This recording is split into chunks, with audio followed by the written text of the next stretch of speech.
Hi అండి అందరికీ. ఈరోజు నేను జొన్న రొట్టె చేయబోతున్నాను. దానికి ఒక కప్పు జొన్న పిండిని తీసుకోవాలి, ఒక గ్లాస్ వాటర్ని తీసుకోవాలి. ముందుగా ఒక బౌల్ తీసుకొని గ్లాస్ వాటర్ని వేసుకోవాలి. గ్లాస్ వాటర్లో కొంచెం సాల్ట్ వేసుకోవాలి. ఈ వాటర్ వేడయ్యాక ముందుగా తీసి పెట్టుకున్న జొన్న పిండిని వేసుకొని బాగా కలుపుకోవాలి. ఇలా కలుపుకున్న పిండిని వేరొక బౌల్లోకి తీసుకొని ముద్దలాగా ఉండలు లేకుండా చేసుకోవాలి. ఇలా ఉండలు లేకుండా చేసుకున్న పిండిని చేత్తో పని లేకుండా మనం మిషన్ మీద జొన్న రొట్టెని ఎలా చేసుకుందామో చూద్దాం.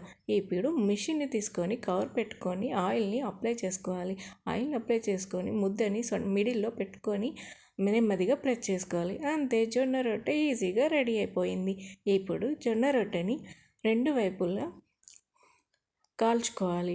ఇలా కాల్చుకున్నాక వేడి వేడి జొన్న రొట్టె, హెల్దీ జొన్న రొట్టె is ready. Thank you for watching. Bye bye.